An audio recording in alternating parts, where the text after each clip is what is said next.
बिस्मिल्लाहिर्रहमानिर्रहीम। अस्सलाम वालेकुम dear students of second year class. आज हमारा लेक्चर नंबर 20 और तीसरे सबक में हम अपना सफ़र जो है वो आगे बढ़ा रहे हैं। हमने जहाँ से मल्ल वकूफ़ पाकिस्तान के उस पर बात की, हमने उसके पड़ोसी ममालिक और उनके साथ ताल्लुकात की बात की। हम आगे बढ़े तो पाकिस्तान की जो तबई खदोखाल जो एक वसी टॉपिक है, उसमें हमने पहाड़ों में सबसे पहले शुमाली पहाड़ी सिलसिले उनका तज़किरा किया, हिमालय, कराक्रम, हिंदुकश।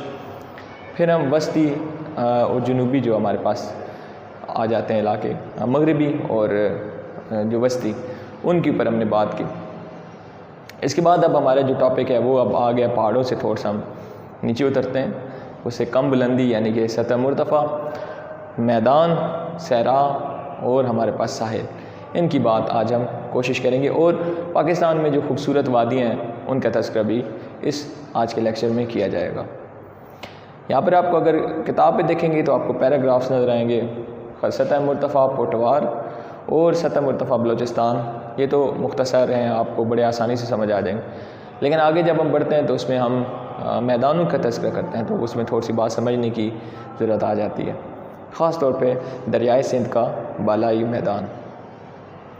तो चलें अपने टॉपिक की तरफ बढ़ते हैं। सबसे पहले हमारे पास जैसे कि है सतह मुर्तफ़ा, तो हमारे पास पहली हेडिंग यहाँ पे बन रही है,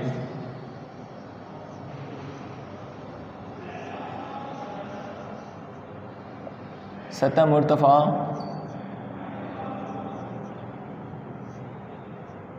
पोटवार। अच्छा, सतह मुर्तफ़ा होती क्या है? यानी कि हम एक बुलंद पहाड़ देखते हैं और हम उसको कह सकते हैं कि ये पहाड़ी है, बहुत ऊंची पहाड़ी। लेकिन जो सतह मुर्तफ़ा होते हैं ये ऐसे इलाके हैं जो हल्के फुल्के टीलों पर छोटे पहाड़ और उनके दरमियान वादियाँ होती है, कट्टी पर यानी कि कट्टा पट्टा इलाका होता है, कट्टा पट्टा हुआ। और कहीं पर हमें थोड़ी सी नज़र आ जाएंगी नशेबी इलाके नज़र आएंगे, कहीं पर हमें छोटे छोटे टीले नज़र आएंगे। यानी कि एक उतार नशेब व फराज का एक सिलसिला इन इलाकों में पाया जाता है। लेकिन ये बहुत बुलंद नहीं होते, कम बुलंद होते हैं।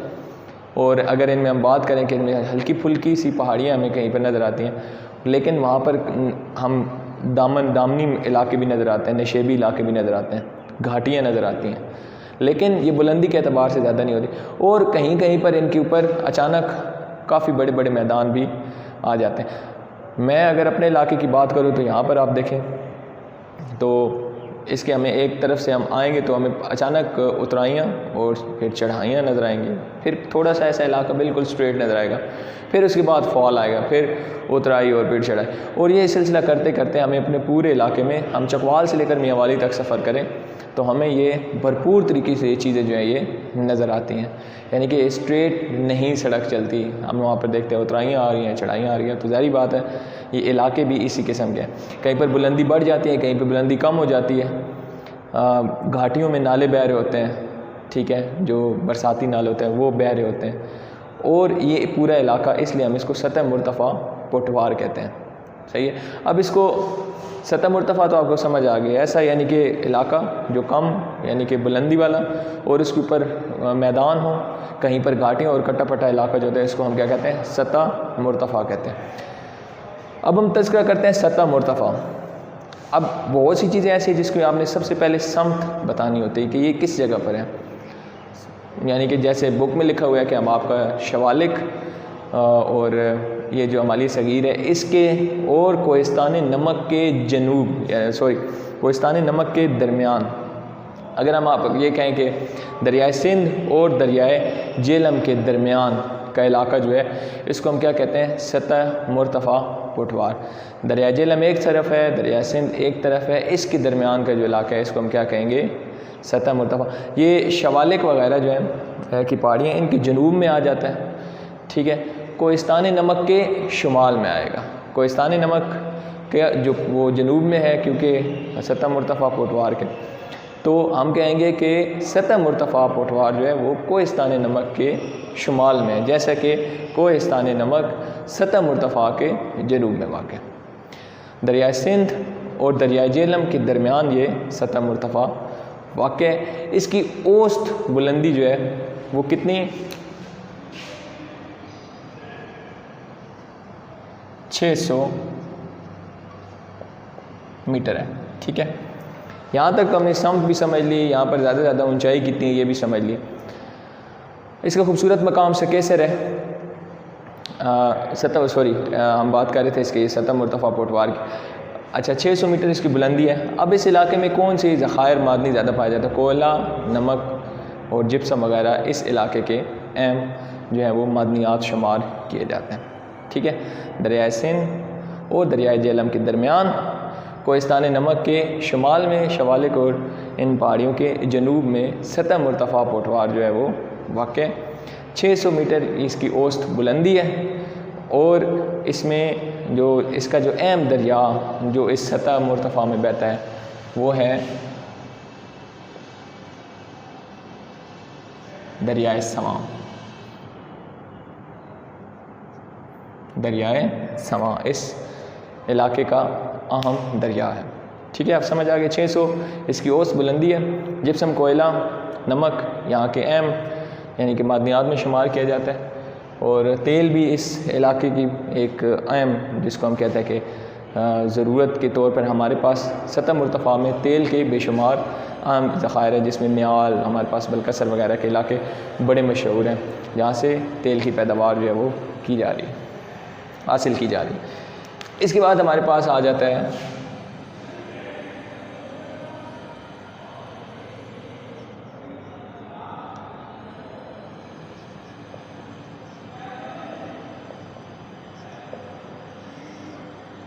सतह मुर्तफ़ा बलोचिस्तान। कोई सलमान, पहले मैंने जैसे आपको बताया था ना, इसकी समत हम देखते हैं।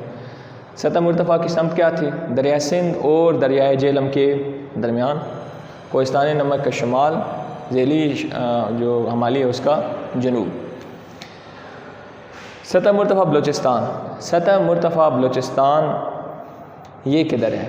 कोई कीथर और कोई सलमान के किस जानिब? मगरिब की जानिब। किस जानिब? मगरिब की जानिब ये वाक़ है। इसकी शुमाल में टोबा काकड़ का पहाड़ी सिलसिला है। इसकी शुमाल में टोबा काकड़ का पहाड़ी सिलसिला मौजूद है। इसकी औसत बुलंदी कितनी है?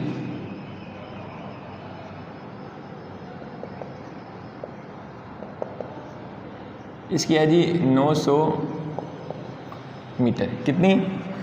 900 मीटर। फिर इसके मगरिब में और इस तरफ यहाँ पर हम देखते हैं कि इसके जनूब या जनूब मगरिब में वहाँ पर पहाड़ियाँ आ जाती हैं, चावी की पहाड़ियाँ यहाँ पर मौजूद हैं। ये बंजर है और इधर सख्त किस्म का मौसम जो है वो रहता है। सर्दियों का मौसम इस सतह मुर्तफ़ा पर भी काफ़ी शदीद होता है। ठीक है, कोई सलमान और कीथर के मगरिब में वाक़ है और माजरत इसकी औसत बुलंदी जो है वो 900 मीटर है। यहाँ से भी जो है वो ये एक बंजर इलाका है और गैराबाद किस्म का है। और बाकी है कि इसके शुमाल में टोबा काकड़ का पहाड़ी सिलसिला है। इसके जनूब या जनूब मगरिब में हमारे पास चावी की पहाड़ियाँ जो है वो फिर वाक़ हैं। इसके बाद हमारे पास हम सतह मुर्तफ़ा और सतह मुर्तफ़ा बलोचिस्तान, ये तो हमारा सिलसिला ख़त्म हुआ। अब फिर हम आगे बढ़ रहे हैं ज़रा अहम किस्म का जो सिलसिला वो है मैदान। पहले बात समझ लें कि मैदान क्या है। मैदान असल में कम ढलवानदार, जिनकी ढलवान जो है वो निस्बतन कम होती है, यानी कि वो इंक्लाइंड कम होते हैं।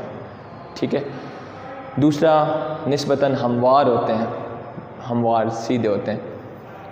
और इन ऐसे इलाकों को हम क्या कहते हैं? ये मैदान हम कहते हैं। पाकिस्तान में इस किस्म के मैदान जो है ये हम कभी कहें कि शुमाल से शुरू होकर हमारे बहर अरब तक हैं तो ये गलत नहीं होगा। ये मैदान जो है ये हमारे पास शुमाली इलाकों से शुरू होकर हमारे पास जनूबी साहिली इलाकों तक ये मैदान चलते हैं। ठीक है, निस्बतन कम ढलवानदार, बहुत ज़्यादा ढलवान नहीं होगी, कम ढलवान होगी, और हमवार किस्म के इलाके को क्या कहते हैं?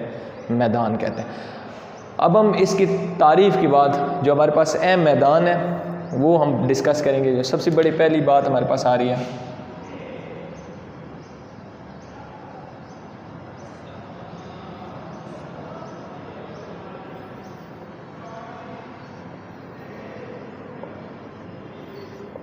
दरियाए सिंध का बालाई मैदान। ठीक है, दरियाए सिंध का बालाई मैदान अब इसको समझने के लिए आपको मैं कभी ये कहूँ कि हिमालय सग़ीर और कोहिस्तान नमक, अब यहाँ तक आ जाता हूँ, इसके जनूब में ये दरियाए सिंध का बालाई मैदान है। कौन सा मैदान है? दरियाए सिंध का बालाई मैदान। इसके मशरिक़ और मगरिब में भी एक तरफ दरियाए सिंध और एक तरफ दरियाए झेलम है, लेकिन हमने इसको बुनियादी तौर पर इसकी समझ देखनी है कि कोहिस्तान नमक के जनूब में, यानी कि कोहिस्तान नमक है इससे जनूब की तरफ, हिमालय सग़ीर के और कोहिस्तान नमक के जनूब की तरफ ये इलाका जो है दरियाए सिंध का बालाई मैदान कहलाता है। और कहाँ तक है? मिठनकोट तक। कहाँ तक? मिठनकोट तक। इस सारे इलाके को हम कहते हैं पंजाब। इसको पंजाब क्यों कहते हैं? क्योंकि ये 5 दरियाओं की सरजमीन है। अब ये सारे इलाके इस मैदान में बैठते हैं। ये सारे दरिया कौन कौन से? दरियाए सिंध, झेलम, चनाब, रावी, सतलज। ये 5 दरिया इस वजह से इस ज़मीन को पंजाब कहते हैं। ठीक है, तकसीम के बाद आधा हिस्सा जो हमारी तरफ है, आधा हिस्सा भारत के पास चला गया। ये 5 दरिया इस सरजमीन में रहते हैं। इसे दरिया सिंध का बालाई मैदान यानी कि पंजाब कहा जाता है। ये 5 दरिया जहाँ पर इकट्ठे होते हैं वहाँ पर उस इलाके को हम क्या कहते हैं? मिठनकोट। वहाँ से दरिया सिंध का ज़ेरी मैदान फिर स्टार्ट होता है जो कि फिर जाता है जनूब तक। खैर, यहाँ तक हम बात करें कि ये 5 दरियाओं की सरजमीन है, इंतहाई ज़रखेज़ है मैदान, दुनिया की ज़रखेज़ तरीन यानी कि मैदानों में से इसको शुमार किया जाता है। इसको अनाज का घर भी कहा जाता था क्योंकि दुनिया की बेहतरीन फसलें यानी कि गंदम जो है वो यहाँ से निकलती थी और पूरी दुनिया में सप्लाई भी की जाती थी। तो ये ज़रखेज़ तरीन इलाके हैं पाकिस्तान के। और दरिया सिंध का जो बालाई मैदान है जिसको पंजाब कहता है, ये बहुत ज़्यादा ज़रखेज़ है। इसमें देखा जाए तो वहाँ पर हमारे पास 2-3 चीज़ें बीच में हमने ज़रूर देखनी है। अब दरिया सिंध का बालाई मैदान है, उसमें हम अगर देखें तो हमारे पास आ जाता है कि इसमें दोआब यानी कि 2 दरियाओं के दरमियान, क्योंकि 5 दरिया हैं तो 5 दरियाओं में बहुत सी जगह ऐसी हैं जहाँ पर 2 दरियाओं के दरमियान के इलाके कुछ आ जाते हैं, यानी कि इधर भी दरिया बह रहा है और इधर भी दरिया बह रहा है। तो इसमें हम 3 चीज़ें लिखेंगे। पहला है दोआब या दोआबा जिसको कहते हैं। हमारे पास कितने दोआब हैं या दोआबे जिनको आप कहते हैं? एक है बारी दोआब, ठीक है, सॉरी इसमें बारी दोआब है, रचना,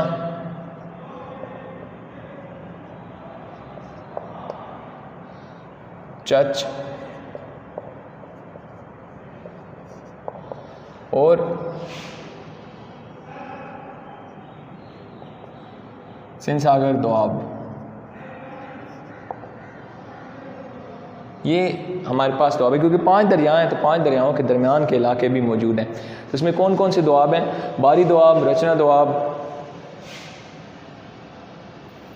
चच दोआब और सिंध सागर दोआब इसमें शामिल है।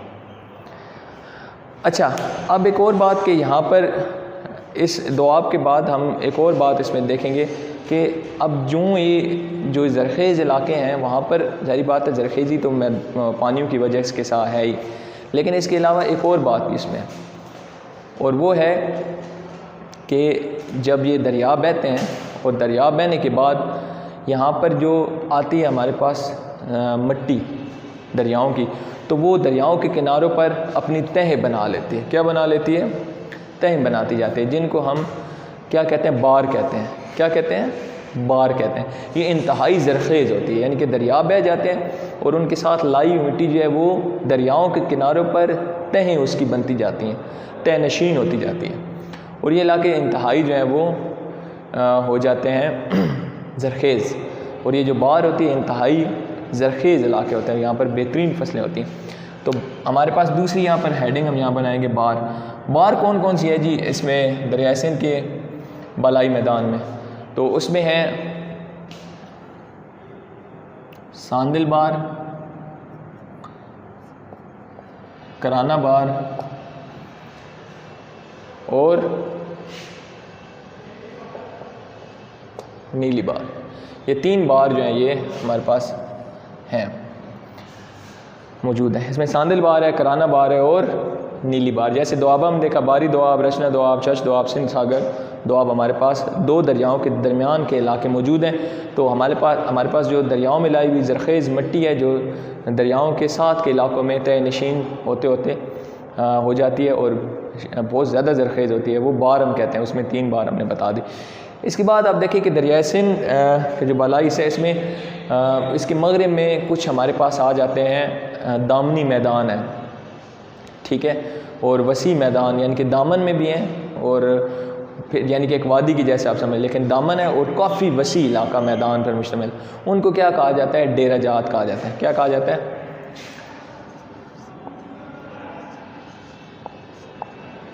तो हमारे पास कौन कौन से हैं?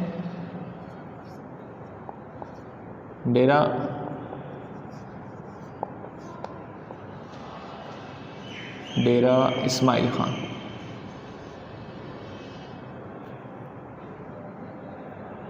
ठीक है।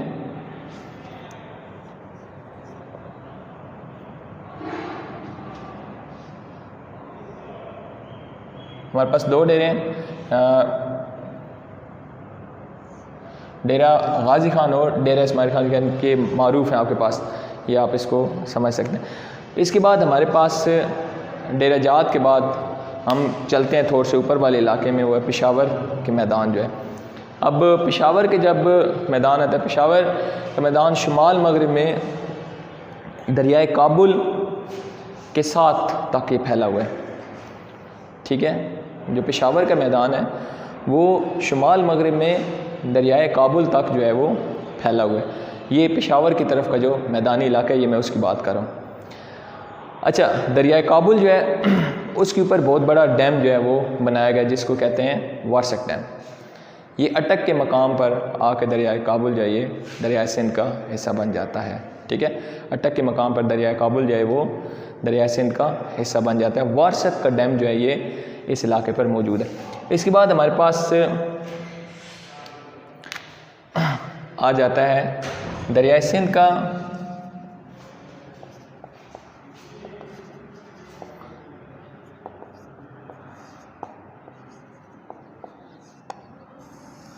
ज़ेरी मैदान।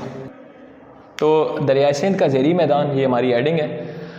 अब दरियाए सिंध का ज़ेरी मैदान, इसको समझने की जो है वो कोशिश करनी। समत सबसे पहले बताएंगे, जैसे कि हमने पहले बताई दरियाए सिंध का बालाई मैदान और ज़ेरी मैदान का क्या है कि दरियाए सिंध के ज़ेरी मैदान जो है वो किसे, इस पे हम बात करेंगे कि ये इसके मगरिब में कोई सलमान और कोई कीर्थर का पहाड़ी सिलसिला है। इसके मशरिक़ में थर का रेगिस्तान है, इसके मशरिक़ में थर का रेगिस्तान है। मिठन कोट से फिर आगे साहिल तक यहाँ पर दरियाए सिंध एक बड़े दरिया की शक्ल में बहता है। यहाँ पर शायद मैं एक बात का तज़किरा सतह मरतबा दरियाए सिंध के बलाई मैदान में करना भूल गया। ज़राअत के हवाले से बात कर रहे थे। यहाँ की अहम फसलें जो है गंदम, मकई, गन्ना, चावल वगैरह जो है इस इलाके की अहम फसलें हैं। इस तरीके से दरियाए सिंध का ज़ेरी मैदान, इसके मगरब में कोई कीथर और कोई सलमान का पहाड़ी सिलसिला है। इसके मशरिक़ में थर का रेगिस्तान है। यहाँ पर दरिया एक बड़ी शक्ल में दरियाए सिंध बहता हुआ जो है वो बहर अरब में जाकर गिरता है ठट्ठा के पास से, वहाँ पर डेल्टा बनाता है, यानी कि दरिया की रफ्तार बहुत सुस्त हो जाती है और दरिया मुख्तलिफ़ शाखों में फिर तकसीम हो जाता है। तकसीम होने के बाद ये समंदर में जाकर गिरता है। इस पूरे इलाके को दरियाए सिंध का ज़ेरी मैदान या हम सूबा सिंध भी कहते हैं। ज़राई एतबार से ये मैदान भी बहुत ज़्यादा अहमियत का हामिल है। यहाँ पर बैराजों से नहरें निकाली गई हैं और इलाकों को सैराब करने की कोशिश की गई है। और यहाँ के जो अहम फसलें हैं वही गन्ना, मकई और इस किस्म की चावल यहाँ के अहम जो हैं वो फसलें। यहाँ पर जो 3 अहम हम कहते हैं ना बैराज हैं, उसमें गुलाम मोहम्मद बैराज,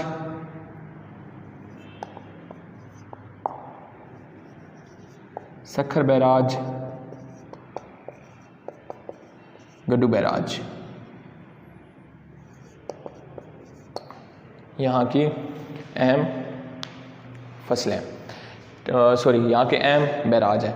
यहाँ से नहरें निकाल कर जो है वो फसलों की काश्त जो है मुमकिन बनाई जाती है। इस इलाके की ज़रखेज़ी में इनका बड़ा अहम किरदार है।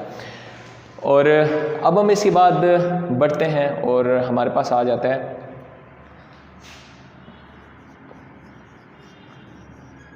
साहिल इलाके। खैर पाकिस्तान का जो साहिल है वो मशरिक़ की तरफ से चौड़े हैं और मगरिब की तरफ क्योंकि वहाँ पे चट्टानें हैं तो वो उनकी चौड़ाई वहाँ पर कम हो जाती है।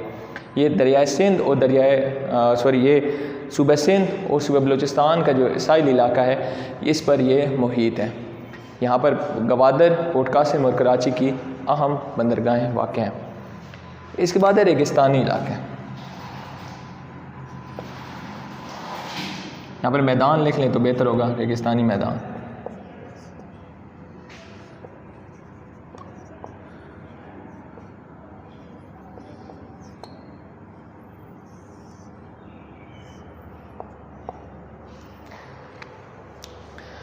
अच्छा, रेगिस्तानी हवाले से देखा जाए तो पाकिस्तान में जो रेगिस्तान है वो पाकिस्तान का बहुत बड़ा इलाका जो है वो रेगिस्तानी है। 250 मिलीमीटर बारिश जहाँ से कम होती है सालाना, इन इलाकों को हम क्या कहते हैं, सहरा में शुमार करते हैं। हमारे पास जो बड़े सहराई इलाके हैं उसमें अगर आप देखे जाए तो सिंध का जो हिस्सा है बड़ा वो और बलूचिस्तान का। सिंध में हम देखते हैं दरियाए सिंध के मगरब की तरफ थर का रेगिस्तान, हमारे पास जो भावल नगर है उसके जनूब और फिर उस जनूब मशरिक़ की तरफ हम देखते हैं कि चोलिस्तान का रेगिस्तान जो फिर भारत में जाकर राजस्थान के इलाके तक जा पहुंचता है। ये वाले बड़े अहम हैं। इसके बाद पेशावर में कुछ रेगिस्तानी इलाके हैं जहाँ पर बारिश जो है 250 मिलीमीटर से कम होता है। इसके बाद मकरान की पहाड़ियों के हम अगर कहें कि शुमाल मगरिब की तरफ जो है वो पूरा इलाका जो है वो रेगिस्तानी होता है। लेकिन वहाँ पर क्या किया गया है कि वहाँ पर क्योंकि बारिशें सर्दियों में होती हैं, गर्मियों में बारिशें नहीं होती, तो वहाँ पर छोटे छोटे डैम बनाए गए जो इस इलाके की ज़रूरियात को जो है वो पूरा करते हैं। इसके बाद हमारे पास आ जाते हैं आखिरी हेडिंग है वादियाँ। पाकिस्तान में जहाँ पर ये हम बात करें मैदान है, यहाँ पर सहरा हैं, वहाँ पर वादियाँ भी उसमें मौजूद हैं। पाकिस्तान वादियों के अतबार से एक हम कह सकते हैं कि सियाहत और फिर वादियाँ ये साथ साथ चलते हैं। पाकिस्तान में बेतहाशा खूबसूरत वादियाँ हैं जो कि सैर व सियाहत के नुक्ते नज़र से नहायत अहमियत के हामिल है। गर्मियों में जब मौसम मैदानी इलाकों में गर्म होता है तो ये लोग या शुमाली इलाकों में इन वादियों का रुख करते हैं। कुछ जो मनचले और जिनको बर्फ़बारी पसंद है वो सर्दियों में भी इन इलाकों की तरफ जाते हैं। मशहूर वादियाँ जैसे कि आप जानते हैं इसमें कागान, इसमें नारान, इसमें सवात, चित्राल, हुंजा, लीपा और बलूचिस्तान में ज़ियारत का इलाका जो है वो इंतहाई अहमियत का हामिल है। ये हमारा टॉपिक आज यहाँ पर ख़त्म हुआ और क्योंकि इसमें यह था कि हमने इसको पहाड़ी सिलसिले से शुरू किया था, वो काफ़ी तवील हो गया।